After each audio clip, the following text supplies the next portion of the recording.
Bismillahirrahmanirrahim. Assalamualaikum warahmatullahi wabarakatuh. Alhamdulillahi rabbil alamin. Wassalatu wassalamu ala rasulillahil karim Sayyidina Muhammadin wa ala alihi wa sahbihi ajma'in wa ba'd. Saudara-saudariku dimanapun Anda berada, berjumpa kembali dalam tayangan Aku Suka. Ayo kultum sejenak untuk berbuka di Ramadan kali ini 1443 Hijrah. Semoga seluruh ibadah yang telah kita tunaikan sampai detik ini, baik qiyam di malam-malam Ramadan, interaksi dengan Al-Quran, siam kita, puasa kita, amalan maliyah kita, infak, zakat, sedekah, dan seluruh amalan yang mengisi bulan mulia ini diterima oleh Allah Subhanahu wa Ta'ala dengan penerimaan terbaik insyaallah. Teman-teman sekalian, di pertemuan kali ini kita akan memasuki pembelajaran baru seperti yang Anda pernah sampaikan, dan kita bagi dari permintaan Anda dimaksud kepada 3 bagian pembahasan insyaallah yang ditampilkan di Ramadan 1443 Hijrah ini. Mulai dari 10 hari pertama kita mencoba untuk belajar tentang keutamaan-keutamaan yang terdapat di bulan Ramadan. Kemudian kita berharap selanjutnya memasuki pembahasan tentang perjalanan kehidupan para nabi dan rasul yang melahirkan keteladanan yang menginspirasi kita semua.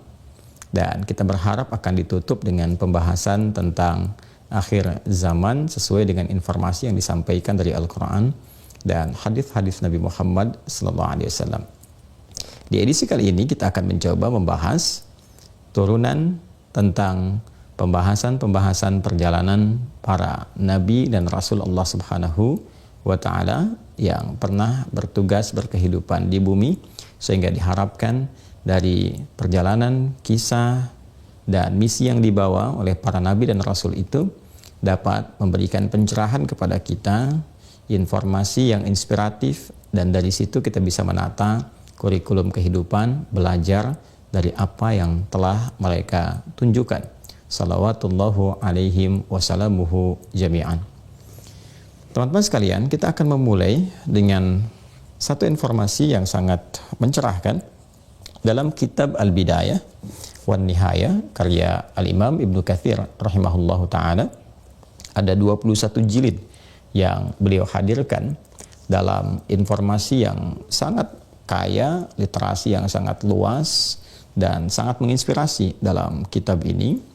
Dan tentunya apa yang akan kita pelajari pertama kali adalah tentang nabi pertama yang bertugas di bumi sekaligus menjadi manusia pertama yang diciptakan oleh Allah Subhanahu wa Ta'ala dengan tugas sebagai khalifah di bumi sekaligus juga membawa pesan-pesan ibadah kepada Allah Subhanahu wa Ta'ala, mengesahkannya, menghamba kepada Allah, dan menunaikan segenap apa yang Allah perintahkan secara komprehensif sesuai dengan kemampuan yang telah Allah tetapkan.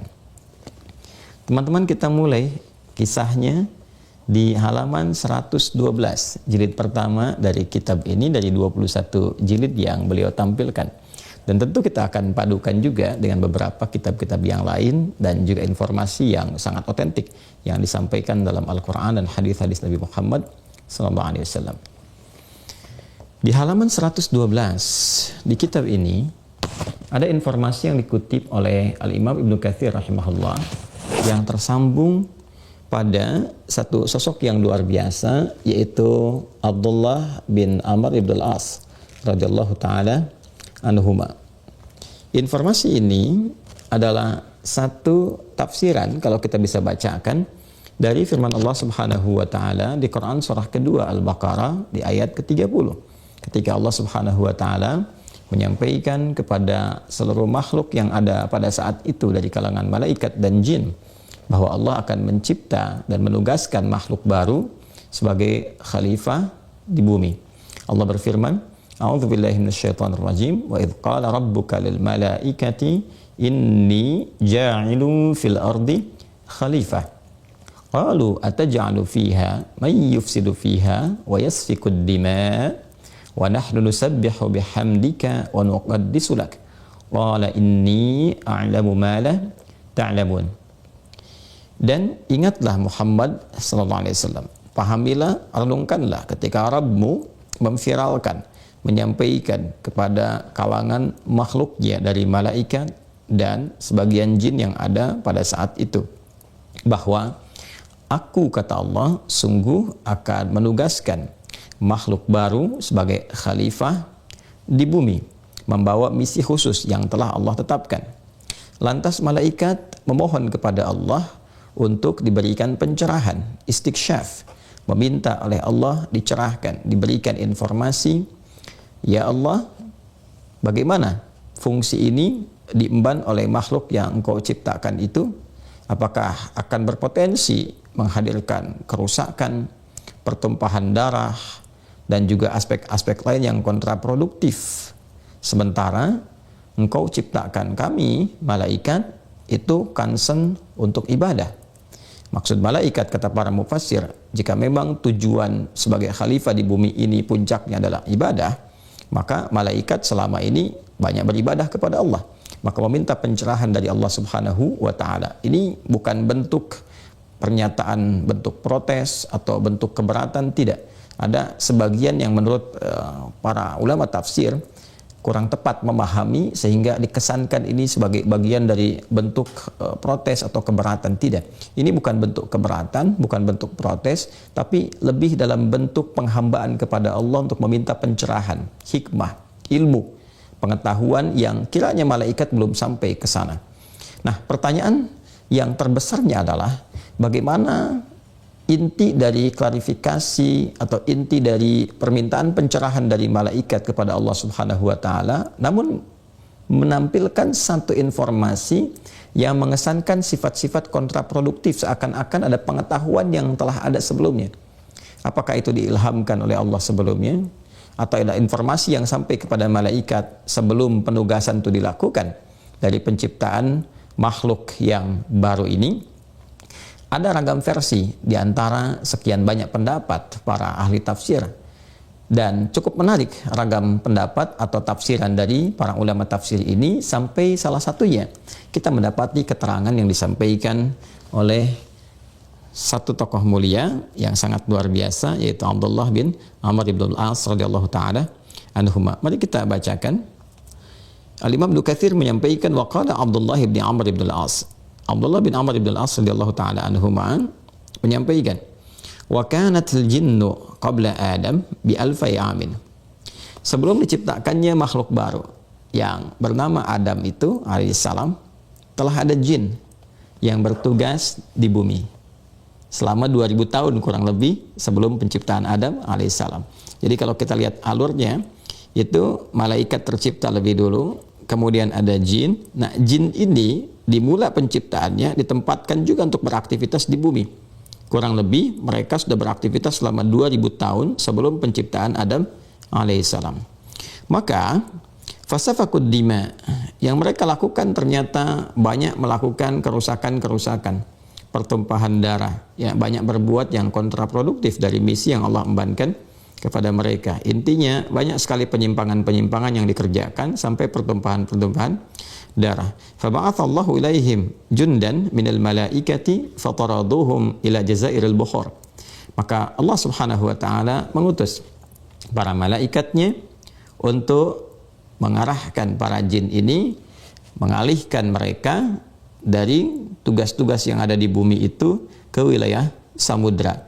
Maka dibawalah mereka, dipindahkan ke wilayah samudra. Bahkan nanti di keterangan yang lain ada satu kalangan di antara jin-jin yang kemudian diusir itu oleh para malaikat, dijauhkan dari kehidupan di bumi, daratan khususnya, diarahkan kemudian khusus ke wilayah samudra, di lautan itu.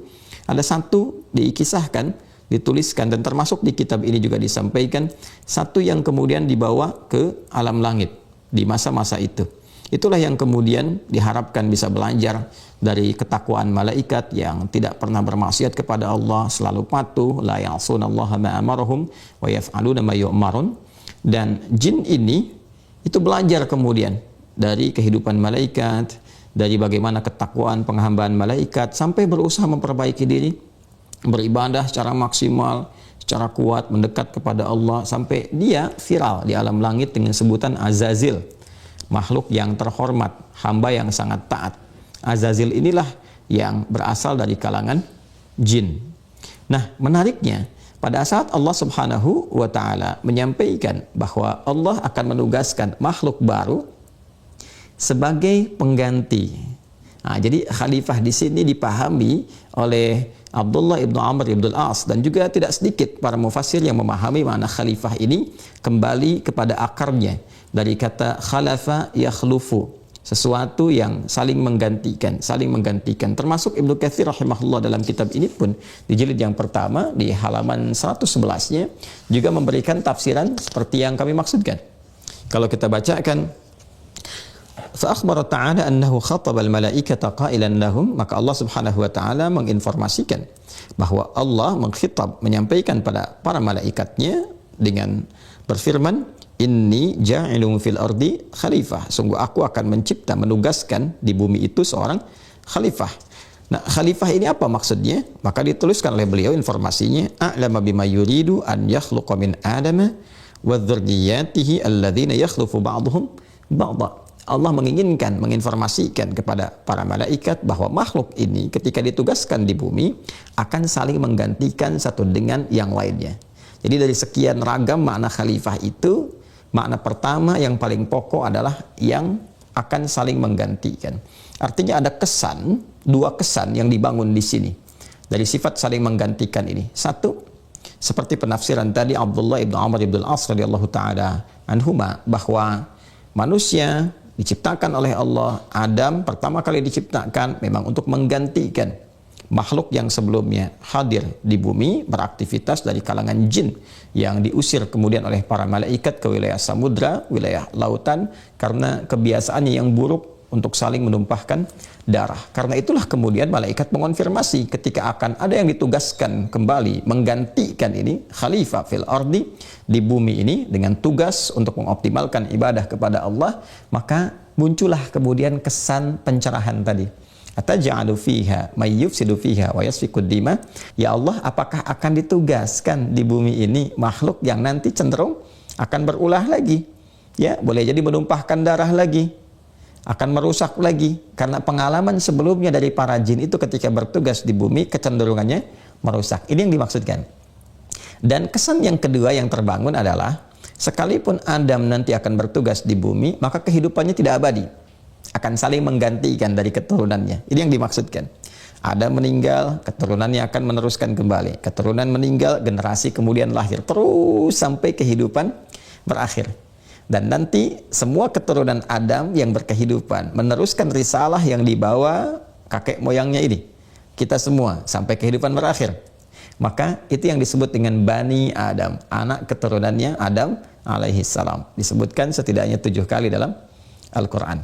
Jadi kita, teman-teman sekalian, ingin memberikan gambaran bahwa informasi yang disampaikan oleh para mufassir kepada kita, termasuk referensi awal, penciptaan makhluk pertama dari kalangan manusia yang disebut dengan Bashar itu, yang diberi nama dengan Adam alaihissalam itu, diinformasikan bahwa ia akan membawa tugas pertama adalah menggantikan risalah yang pernah diemban oleh kalangan tertentu dari makhluk yang berasal dari kalangan jin itu, yang kemudian tidak mewujudkan misi itu dengan sempurna, lantas banyak berbuat keburukan di muka bumi dengan pertumpahan darah, perselisihan, kerusakan, sehingga mereka diusir oleh para malaikat ke wilayah lautan atau kemudian wilayah samudra. Dan ditugaskanlah Adam alaihissalam untuk menggantikan tugas itu dan akan saling menggantikan di antara keturunannya, membawa risalah dimaksud sampai kehidupan di bumi ini berakhir menurut ketentuan Allah Subhanahu wa ta'ala. Nah, makhluk yang dicipta ini disebutkan oleh Allah materinya khusus, beda dengan sebelumnya, beda dengan jin, beda dengan malaikat. Malaikat diciptakan dari cahaya, di hadis Muslim nomor hadis 2996, dikonfirmasi dari Nabi sallallahu alaihi wasallam oleh Sayyidah Aisyah radhiyallahu taala anha ketika ditanyakan mimma khuliqatil malaikah, Nabi menjawab khuliqatil malaikatu min nur. Malaikat diciptakan yang pertama dari cahaya. Kemudian wa khaliqal jannu min marijim min nar. Diciptakan kemudian para jin itu dari api yang bergolak. Ini konfirmasi dari Al-Quran surah ke-15 Al-Hijr di ayat ke-27. Wal janna khalaqnahu min qablu min naris samum. Sedangkan para jin diciptakan oleh Allah sebelum manusia dari api yang bergolak. Ini bukan malaikat, bukan jin, tapi dinamai oleh Allah dengan nama Bashar. Di kalimat pertama yang disebutkan Bashar, 35 kali disebutkan dalam Al-Quran dibentuk tunggal, dan Bashara ini bentuk dual sekali disebutkan. Kita berpindah ke Quran surah ke-15 Al-Hijr ayat ke-28. Wa idh qala rabbuka lil malaikati inni khaliqum bashara min salsalim min hama'im masnun. Maka Allah sampaikan makhluk ini disebut dengan bashar untuk menunjukkan perbedaan materi dengan makhluk yang sebelumnya. Bashar adalah tampilan kulit yang indah, tampilan luar yang halus, yang lunak, yang lembut, dan bahan materinya diciptakan oleh Allah min salsal, dari bagian kulit terluar dari al-ard, dari bumi itu sendiri. Jadi ini menarik. Tugasnya, ini istimewanya. Tugasnya ditugaskan di bumi, dan materi bagian dari penciptaannya, bagiannya juga diambil dari bagian terluar dari lapisan bumi. Kadang disebut dengan tinun lazib, kadang disebut dengan salsal, ya, dan itu semua merupakan saripati atau bagian-bagian lapisan dari tanah, dari bumi. Samrah, kadang disebut dengan tanah yang kemerahan. Karena itulah kemudian sifat-sifat tanah berada dalam diri manusia. Lapisan-lapisan tanah berada dari bumi dan tertanam pada manusia. Berasal dari lapisan tanah dan kembali ke tanah untuk dikuburkan dan kembali kepada Allah Subhanahu wa Ta'ala. Nah, kata yang merangkum ini semua, lapisan-lapisan tanah, sol-sol, tinin lazib, turab, dan lain sebagainya, itu ada satu diksi yang mencakup keseluruhannya. Satu kata. Kata itulah yang disebut dengan Adam namanya. Adam. Sehingga Adam disebut Adam, summiya Adamu Adaman, dinamakan dengan Adam untuk memberikan kesan bahan materi penciptaannya. Asal materi penciptaannya yang membedakan dengan jin dan malaikat yang telah tercipta sebelumnya. Sehingga para mufassir mengatakan dan ahli bahasa menegaskan Adam min adimil ard, min adimil ard, dari lapisan-lapisan tanah. Terhimpunlah kemudian karakteristik manusia dari lapisan yang dimaksudkan. Maka dari darahnya yang merah itu, wajahnya yang kadang kemerahan itu, sifat-sifat karakteristiknya, ada yang tanahnya bersih keadaan dirinya, yang lembut, yang menghitam, yang coklat dan sebagainya. Ada karakteristik yang terbawa dalam kehidupan kita, dan unsur-unsur saripati itu tertanam dalam jiwa kita. Itulah Adam. Karena itulah kemudian ketika diperkenalkan, diberikan pengetahuan, namanya disebutkan oleh Allah di ayat 31. Wa 'allama Adamal asma. Maka diajarkanlah oleh Allah Subhanahu wa Ta'ala kepada Adam bekal-bekal pengetahuan yang dibawa itu semua untuk menyempurnakan misinya sebagai khalifah di muka bumi dalam rangka meningkatkan ibadah kepada Allah Subhanahu wa Ta'ala. Itulah nama Adam. Secara bahasa, kalau kita tarik ke kata kerja, verb, kata kerjanya, maka adama yu'dimu itu juga bisa berarti aslaha wa allafa. Sesuatu yang menampilkan perbaikan, sesuatu yang menghadirkan kelembutan. Karena itulah manusia ketika berkehidupan, bertugas di bumi, bersosial, membangun, memakmurkan, karena di antara turunan kata khalifah itu juga memakmurkan, membangun, menyukseskan. Sifat pembangunannya, sifat pemakmurannya itu cenderung memperbaiki, menghadirkan perbaikan-perbaikan, menghadirkan kemaslahatan-kemaslahatan, islah fungsinya. Karena itulah banyak ayat dalam Al-Quran yang memberikan isyarat tugas manusia, sifat manusia, karakteristik manusia selalu menghadirkan kebaikan, islah. Berasal dari kata aslaha, yuslihu, dan akarnya dari kata saleh. Karena itu pekerjaannya disebut dengan amal saleh. Karena dorongannya kepada islah. Wal 'asr innal insana lafi khusr illa alladziina amanu wa 'amilus shalihat. Pembawaan aktivitas menuju amal soleh itu disebutlah dengan insan untuk menunjuk seluruh aktivitasnya mengarahkan kepada yang baik-baik. Maka tidaklah diciptakan kita ini manusia dari sejak Adam alaihissalam dan kita keturunannya, kecuali semua desain penciptaannya sempurna mengarah kepada kebaikan. Secara fisikal sempurna. Laqad khalaqnal insana fi ahsani taqwim, kata Allah. Di Quran surah 95 ayat keempat itu. Aku bersumpah, kata Allah, sungguh aku ciptakan manusia dengan tampilan fisikal keadaan yang sangat sempurna. Kemudian yang paling menarik adalah kesempurnaan fungsi. Keadaan fungsi jasmani kita, keadaan sifat kita yang sangat sempurna diciptakan mulia oleh Allah di Quran surah ke-17 ayat 70. Walaqad karramna bani Adam, dan kami telah muliakan semua anak cucu Adam. Semua manusia itu mulia. Karena itulah Allah diantaranya menurunkan hukum untuk menjaga kehormatan. Hukum untuk menjaga kehormatan disebut dengan haram namanya, dari kata hormat. Hormat bahasa Indonesianya, diserap ke dalam bahasa Indonesia namanya hormat. Kenapa hukum haram diturunkan? Untuk menjaga kehormatan manusia yang memang sempurna itu. Tujuannya saleh, amalannya islah, harus selalu baik. Karena harus dijaga untuk baik, nggak boleh terjebak kepada yang buruk. Maka turunlah hukum haram. Haram mata melihat yang buruk, karena fungsi mata itu diciptakan untuk memandang yang baik. Haram lisan mencela, bikin hoax, menggibah, berselisih, itu buruk. Karena lisan diciptakan fungsinya untuk bertutur yang baik. Haram telinga mendengar yang kotor. Karena hukum telinga diciptakan itu pendengarannya fungsinya untuk mendengar yang baik-baik. Sampai ke ujung kaki. Itulah sebabnya, filosofinya kenapa ada hukum haram. Bukan ingin menyulitkan aktivitas kita, tapi menjaga keadaan manusia tetap terhormat di hadapan Allah Subhanahu wa Ta'ala. Nama inilah yang menyertai kita disebut dengan insan. Allafa, ya yu'allifu ta'lifan, sesuatu yang melahirkan kelembutan, menyusun sesuatu dengan lembut, menghadirkan karakter yang harmoni. Karena itulah tampilan manusia sesungguhnya membawa kelembutan, harmoni, kebaikan. Jadi kalau ada manusia yang tampil kasar, keras, yang tidak menempat, sesungguhnya boleh jadi terpengaruh oleh lingkungan sehingga keluar dari keadaan fitrah-fitrahnya yang mulia, yang baik. Karena itu di Al-Quran disebut dengan al-ins, dari kata anisah, sesuatu yang lembut, yang halus, ya, dipasangkan lawannya jin. Bila ins itu tampak, lembut, baik, harmoni, jin sebaliknya.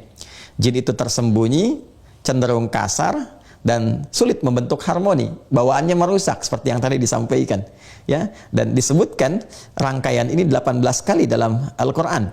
Ya ma'syaral jinni wal ins wa ma khalaqtul jinna wal ins. Jadi ternyata ketika disebut dengan bashar, menunjuk materinya, ins, karakteristik kelembutannya, insan, kreasi aktivitas karakter kinerjanya yang cenderung baik, bani Adam, menunjuk kepada akar keturunannya kepada Adam alaihissalam, dan semua terakumulasi dari nama kakek moyang kita, Adam alaihissalam. Itulah Adam, manusia pertama, dan melahirkan keturunan kita semua dengan karakteristik yang tadi telah ditampilkan. Nah, hal yang menarik adalah ketika Allah Subhanahu wa Ta'ala memberikan nama Adam dengan segala penjelasan tadi, kemudian menampilkan kepada kita perjalanannya dari awal mula diciptakannya, dan dijelaskan kepada malaikat ini akan menggantikan makhluk sebelumnya, membawa risalah untuk ibadah.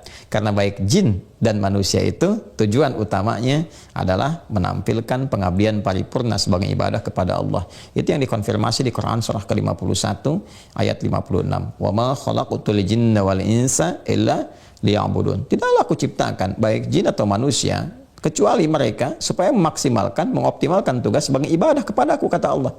Ya, jin ini tidak maksimal, banyak melakukan kerusakan. Ya, diciptakan kemudian manusia untuk memberi contoh kepada jin, seperti ini harusnya.